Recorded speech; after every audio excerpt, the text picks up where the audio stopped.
ఇక ఉదయాన్నే లేసి ఇండియా గేట్ కి బయలుదేరే ముందు ఒక షాపింగ్ మాల్ లోపలికైతే వెళ్ళాము. వెళ్ళి అక్కడ షాపింగ్ చేసుకున్న తర్వాత ఇండియా గేట్ చూడడానికి అయితే వెళ్ళిపోయాము. ఢిల్లీలో ఉండే చలికి కుక్కలు కూడా స్వెటర్లు వేస్తున్నారండి. ఇక ఇండియా గేట్ దగ్గరికి అయితే వచ్చేసాము. ఈ ఇండియా గేట్ చాలా అద్భుతంగా ఉంది. ఈ ఇండియా గేట్ పై స్వాతంత్ర సమయంలో ఎవరైతే చనిపోయారో ఆ అమరవీరుల పేర్లు ఆ ఇండియా గేట్ పై ముద్రించున్నారు. స్వాతంత్రం సమయంలో హిందూ, ముస్లిం, సిక్, ఈసాయి అందరూ కలిసి పోరాడారండి. అందరి పేర్లు కూడా ఆ ఇండియా గేట్ పైన అయితే ఉన్నాయి. నేను జూమ్ చేసి చూపిస్తాను, మీరు చూడండి. ఇక ఇండియా గేట్ చూసుకున్న తర్వాత మధ్యాహ్నం భోజనానికి హోటల్ రయాన్కి అయితే చేరుకున్నాము. అక్కడ చికెన్ బిర్యానీ ఆర్డర్ చెప్పామండి. ఎంత చెత్తగా ఉందంటే అంత చెత్తగా ఉంది. అది చికెన్ బిర్యానీ అని చెప్పకూడదు, ఎందుకంటే రైస్ బొరుగుల్లాగా లావుగా ఉన్నాయి. జస్ట్ అలా తిన్నాము, నచ్చలేదు, గమ్మున అక్కడ పెట్టేసి వాడికి డబ్బులు కట్టేసి నేరుగా బయట వచ్చేసామండి. ఇక రూమ్ కు వచ్చేసి లగేజ్ సర్దుకొని ఢిల్లీ ఎయిర్పోర్ట్ కి అయితే వెళ్ళిపోయాము. ఢిల్లీ నుండి హైదరాబాద్ కి అయితే వచ్చేసామండి. ఇక్కడ టిఫిన్ చేసుకుని తిరుపతి ఫ్లైట్ కోసం అయితే వెయిట్ చేస్తుంటే మన హాస్య నటుడు బ్రహ్మానందం గారు మరియు మంచు విష్ణు గారు కనబడడం జరిగిందండి. వాళ్ళతో మాట్లాడాము. బ్రహ్మానందం గారు మరియు విష్ణు గారు మనతో కలిసి తిరుపతికి అయితే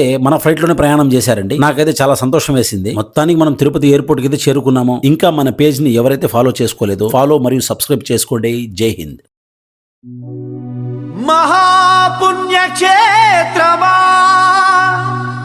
ఓ తిరుపతి నగరమా.